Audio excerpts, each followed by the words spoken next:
My name is Brandon, and I'm an alcoholic and addict in recovery. The last few days I've been talking about the family's role in relapse prevention as outlined by Gorski and Miller in their book, Staying Sober, A Guide for Relapse Prevention. And what we've learned the last few days looking at this text is that addiction is a family disease, and the authors sum it up very well in this sentence. Addiction is presented as a family disease that affects all family members, requiring them to get treatment. So all family members, for true healing to take place, all family members, it's helpful for them to get some kind of treatment for the disease. The addict has their own treatment that they need to get in order to maintain recovery and a peaceful and a functional recovery. But the co-addict or co-addicts who are involved in a relationship with that addict also need to get their own treatment. And the reason for this is very important. I'm going to read some other information they include here about the stress that can be caused by untreated addiction and co-addiction, and how it can create this kind of feedback loop between the addict and co-addict that can increase the tendency toward relapse. While each family member is responsible for his or her own recovery, and no one can recover for another, the symptoms of addiction and co-addiction each impact the relapse potential of the other. Even if the alcoholic is no longer drinking and no longer experiencing the drinking-related symptoms of the disease, the post-acute withdrawal symptoms affect and are affected by co-addiction. Stress intensifies the symptoms, and the symptoms intensify the stress. As a result, the recovering addict and co-addict can become a stress-generating team that unknowingly and unconsciously complicates each other's recovery and creates a high risk of relapse.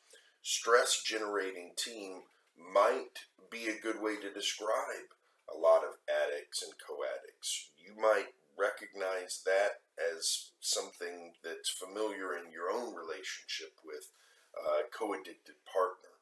And that's what often happens, and that's what we discussed some yesterday, was that when co-addicts and addicts are together and either one of their symptoms are not treated, then they start creating stress that impacts the other person, which then increases the likelihood that that person's symptoms are also going to start creating stress, which in turn creates more stress, increases the likelihood of more symptoms, and it just keeps going in this cycle until a crisis is eventually reached, either in the form of a mental or emotional relapse or an actual recurrence of drug and alcohol use.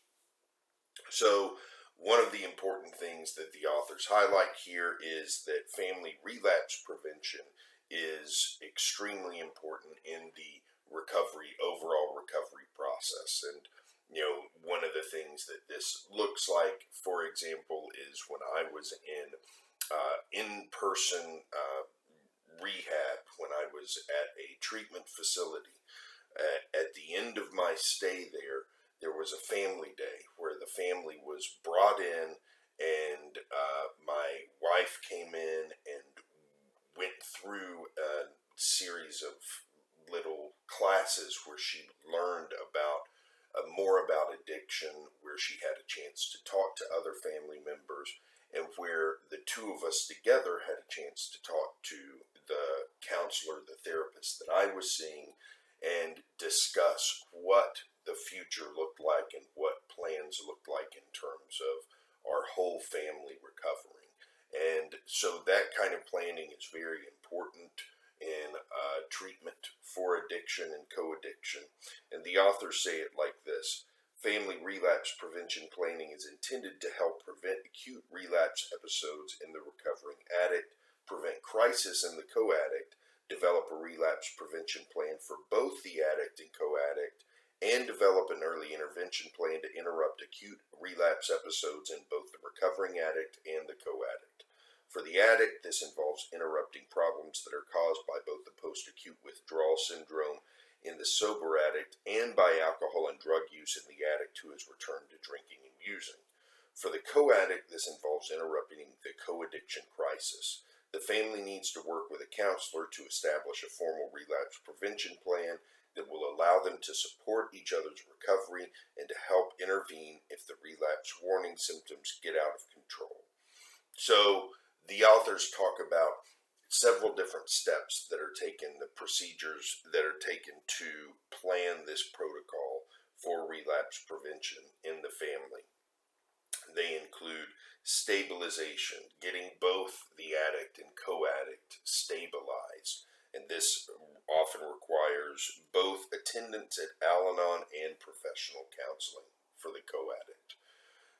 There is an assessment that needs to take place to evaluate what current problems each family member is experiencing and their willingness to engage in a program of recovery. As many of you know, some family members are reluctant to engage in their own active program of recovery. You need to be able to assess that and assess their willingness at the beginning of the process to get a good idea of where things are.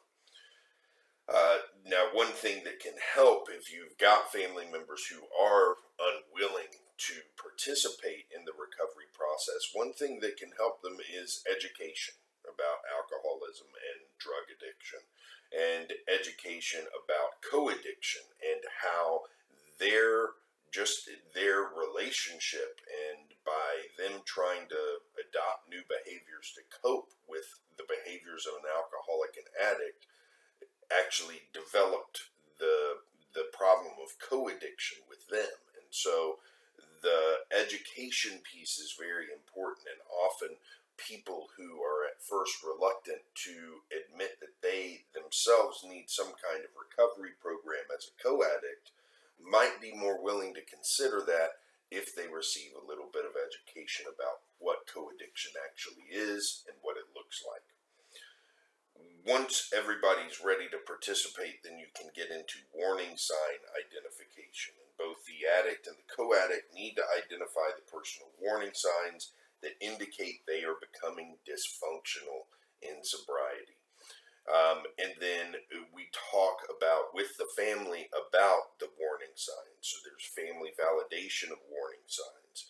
And the family discusses what are the things that might happen that are warning signs that I'm going back to old behaviors, that I'm going back to old patterns. And everybody agree on what those are, because then the next thing is, what do we do when we see those warning signs? How do we talk to each other about them? How do we manage them? And this is where there might be problem solving, there might be role playing involved in trying to discuss how to handle the warning signs when they come up for both the addict and the co-addict. The co-addict, just like the addict, the co-addict can benefit from inventory, taking inventory in the morning, taking inventory in the evening. So this relapse prevention plan for the family involves inventory training for the co-addict as well as communication training for the entire family.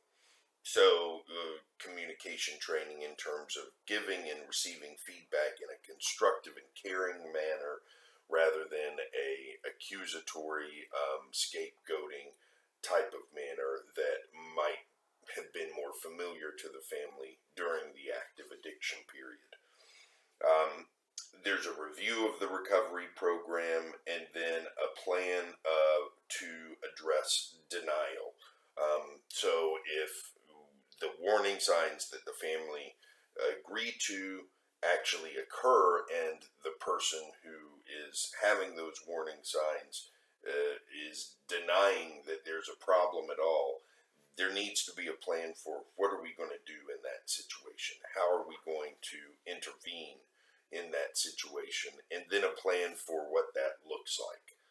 And then finally, there's a plan laid out for follow-up and reinforcement. So what are we as a family going to do to continue our treatment to continue in our recovery treatment program together as a family, and then how are we going to continue following up, do check-ins and things like that to make sure that we're in the place where we need to be.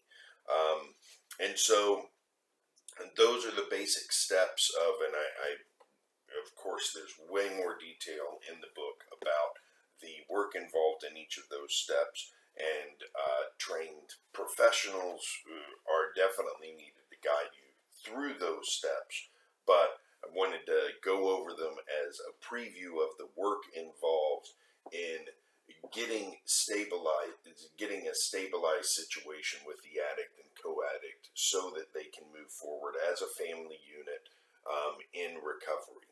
And this just all goes to highlight, and everything I've discussed over the last few videos goes to highlight the importance of the family in the process of recovery.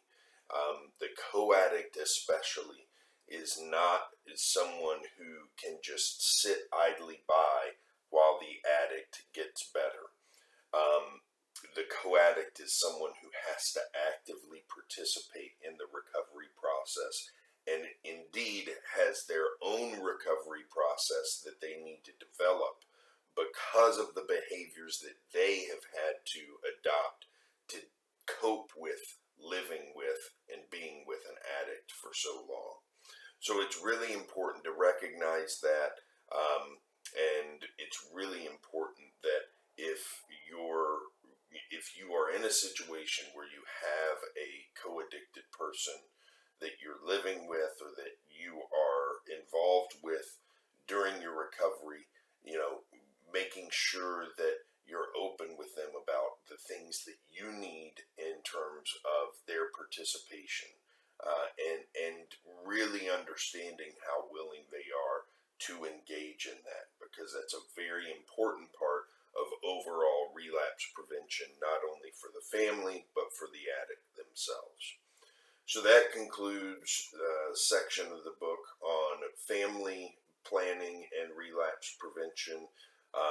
And then the next section is more about support groups and what kind